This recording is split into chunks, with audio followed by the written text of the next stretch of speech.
Friend, मैं हूं विजय दिवाकर और आप देख रहे हैं हमारा यूट्यूब चैनल विजय दिवाकर में स्वागत है। मैं आपको बताने जा रहा हूं यहां पर कक्षा 12वीं रसायन शास्त्र के अगस्त असाइनमेंट का सबसे बेस्ट आंसर शैक्षणिक सत्र 2021-22 छत्तीसगढ़ माध्यमिक शिक्षा मंडल रायपुर द्वारा जारी असाइनमेंट रसायन शास्त्र केमिस्ट्री का अगस्त असाइनमेंट का बेस्ट आंसर आप देखिए हमारे चैनल पर। सबसे पहले प्रश्न पहला है, उसमें का आपको निम्न को समझाइए बोला है। प्रश्न पहला का जो अ है अंतः केंद्रित घनीय, तो ये जो अंतः केंद्रित घनी सेल है इसके बारे में आपको बता दूं। यहाँ पर जब कोई एकक कोशिका में अवयवी कण कोनों के अतिरिक्त इसके केंद्र में भी अगर कण स्थित हो तो उसे अंतः केंद्रित एकक कोशिका कहते हैं, बॉडी सेंटर्ड क्यूबिक सेल कहते हैं। जैसा कि आप चित्र में नीचे देखिए, अंतः केंद्रित घनी सेल में यहाँ पर घनाकार है और इसके सभी कोने में एक एक कण है। आप देख पा रहे होंगे स्क्रीन पर, यहाँ पर है, यहाँ पर है, यहाँ पर है।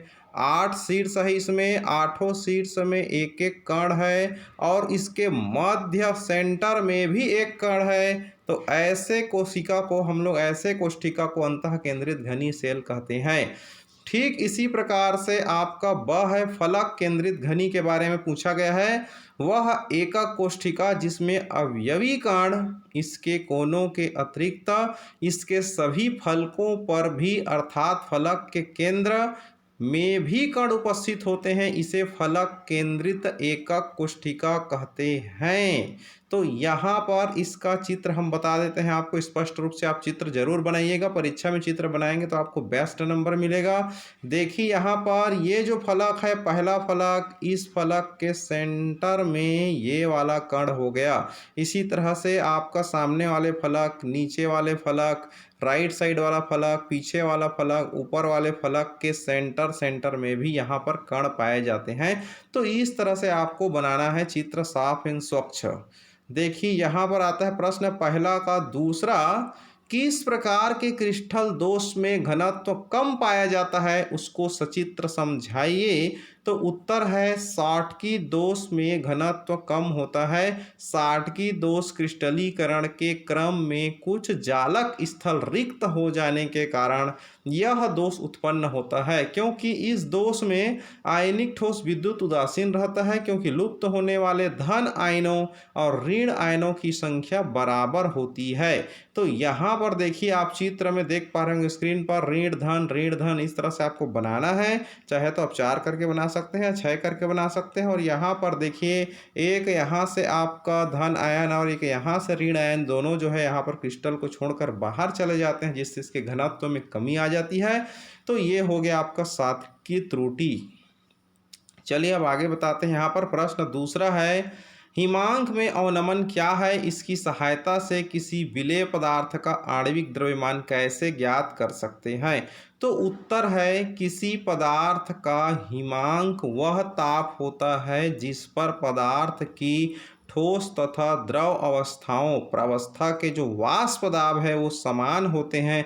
अतः इस ताप पर पदार्थ की ठोस और द्रव अवस्था साम्य अवस्था में होती है।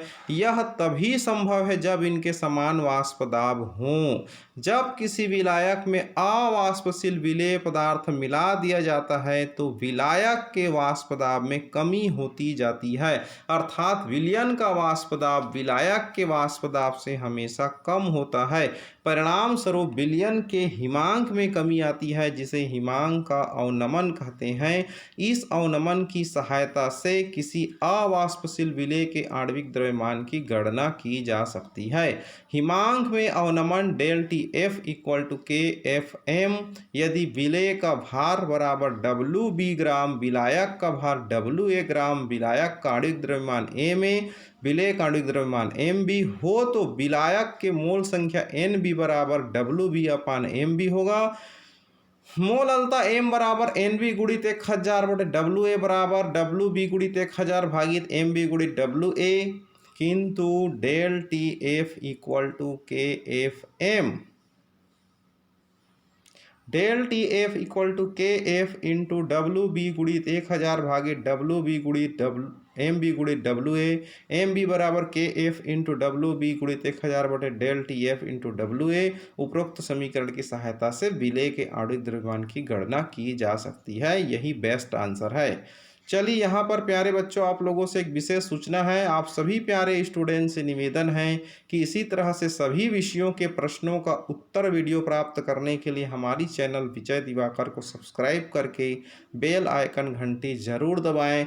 डिस्क्रिप्शन बॉक्स में हमारे व्हाट्सएप ग्रुप है, आप ज्वाइन कर सकते हैं। स्टूडेंट हेल्प ग्रुप में लिंक टच करके सभी दोस्तों को शेयर करें और एक लाइक जरूर कीजिए। आपका सहयोगी शिक्षक विजय दिवाकर। सिर्फ व्हाट्सअप करें 7828276854। स्टूडेंट हेल्प ग्रुप ज्वाइन कर सकते हैं। डिस्क्रिप्शन बॉक्स में आपको हमारा टेलीग्राम लिंक भी मिल जाएगा, उसे आप ज्वाइन कर सकते हैं, जहां पर आपको परीक्षा में आने लायक सुपर मोस्ट इंपॉर्टेंट क्वेश्चन का वीडियो और सभी असाइनमेंट का सॉल्यूशन का वीडियो आपको मिलता रहेगा। इसके लिए आप जरूर सब्सक्राइब कीजिए।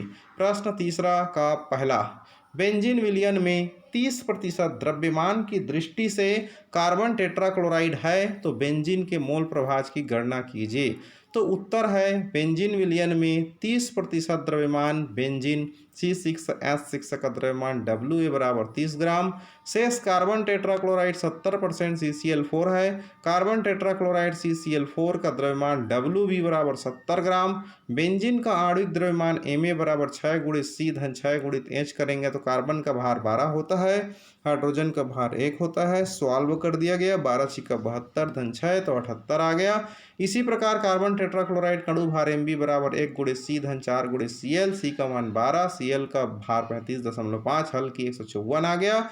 अब आती है मोल संख्या। Na बराबर WA अपान Ma इक्वल टू 30/78 बराबर 0.38। Nb बराबर WB अपान Mb इक्वल टू 70/154 बराबर 0.45। एक्स ए बराबर Na अपान Na प्लस Nb होती है। Na का मान 0.38, Na का मान 0.38 धन 0.45 इक्वल टू 0.46। चूँकि X A plus X B बराबर 1 होती है, एक्स बी बराबर 1 minus X A, X B equal to 1 minus X A का मान 0.46 भर दे तो एक्स बी का मान 0.54 हो गया। अतः बेंजीन C6H6 का मोल प्रभाज एक्स ए बराबर 0.46 और कार्बन टेट्राक्लोराइड CCl4 का मोल प्रभाज एक्स बी इक्वल टू 0.54 है। यही बेस्ट आंसर है। सेकेंड, क्या कारण है कि तापक्रम में वृद्धि से गैसें द्रव में कम विलय होती है? तो उत्तर है, आप सभी जानते हैं कि द्रव को गर्म करने पर उसमें घुली हुई गैसें भी वाष्प बनकर बाहर उड़ जाती है। अधिकतर गैसों की ताप में वृद्धि से द्रव में विलयता गैसों की घटती है, क्योंकि घुलना एक ऊष्माक्षेपी प्रक्रम है। गर्म करने पर घुली हुई गैसें विलयन से बाहर निकलती है। आप देखे होंगे कोल्ड ड्रिंक, सोडा वाटर, पेय पदार्थों में कार्बन डाइऑक्साइड घुला रहता है, उसे ढक्कन खोलकर धूप में रखने पर कार्बन डाइऑक्साइड धीरे धीरे बाहर निकल जाती है। प्रश्न चौथा का उस गैल्वेनिक सेल को दर्शाइए जिसमें निम्न अभिक्रिया होती है। जैसे के लिए देखिए यहाँ पर 2 chromium solid plus 3 cadmium 2 plus aqua tending to 2 chromium 3 plus aqua plus 3 cadmium solid. तो यहाँ पर क्रोमियम जो है इलेक्ट्रॉन डोनेट कर रहा है और कैडमियम इलेक्ट्रॉन ले रहा है। क्रोमियम का वोल्टेज दिया है माइनस की 0.74 और कैडमियम का है माइनस की 0.40 वोल्ट। उत्तर है यहाँ पर देखिए, यहाँ पर गैल्वेनिक सेल की बात करते हैं। यहाँ पर तो ऋणात्मक धनात्मक जरूर लिखना है आपको, इसी तरह से बनाना है। क्रोमियम सॉलिड, फिर उसके बाद सेल को पृथक्करण करने से कैथोड एनोड दर्शाने के लिए हमने लाइन खींचा। फिर उसके बाद chromium aqua 3 plus cadmium 2 plus aqua cadmium solid, इस तरह से समीकरण लिखना है। एक का यहाँ पर इलेक्ट्रॉन त्याग हो रहा है माने ऑक्सीकरण हो रहा है, दूसरा इलेक्ट्रॉन ग्रहण कर रहा है माने उसका अपचयन हो रहा है। तो ये हो गया आपका रेडॉक्स रिएक्शन। इस तरह से बनानी है, 100% नंबर मिलेगा प्यारे बच्चों। सेल का ई नॉट सेल ज्ञात कीजिए। तो E naught cell equal to E naught cathode minus E naught anode है। कैथोड और एनोड की अगर हम बात करें तो कैडमियम और क्रोमियम है। इसका मान भर दी 0.40 माइनस की 0.74, हल कर दी 0.34 वोल्ट हो गया। स है धनात्मक इलेक्ट्रोड पर होने वाली अभिक्रिया लिखिए यहाँ पर। तो उत्तर आ जाएगा 3 C cadmium 2 plus plus 6 electron equal to 3 CD हो गया। ऋणात्मक इलेक्ट्रोड पर होने वाली अभिक्रिया लिखिए। तो 2 क्रोमियम यहाँ पर इलेक्ट्रॉन निकाल रहा है आपका, तो 2 क्रोमियम 3 प्लस प्लस 6 इलेक्ट्रॉन बाहर निकाल दिया। तो इस तरह से आप लोग को बनाना है। यहाँ पर सूचना है, सभी विषयों का सभी कक्षा के असाइनमेंट के प्रश्नों का हल वीडियो प्राप्त करने के लिए इस चैनल विजय दिवाकर को जरूर सब्सक्राइब कर दीजिए, बेल आइकन की घंटी जरूर दबाइए और हमें व्हाट्सअप करके आप अपने एजुकेशनल संबंधी बातें कर सकते हैं। आप सिर्फ सिर्फ व्हाट्सअप करें, कॉल ना करें। नंबर आप स्क्रीन पर देख पा रहे होंगे। तो आप सभी से विशेष सूचना, आप सभी प्यारे स्टूडेंट से निवेदन है कि सभी विषयों का प्रश्नों का उत्तर वीडियो प्राप्त करने के लिए हमारी चैनल विजय दिवाकर को सब्सक्राइब करके बेल आइकन की घंटी जरूर दबाएं।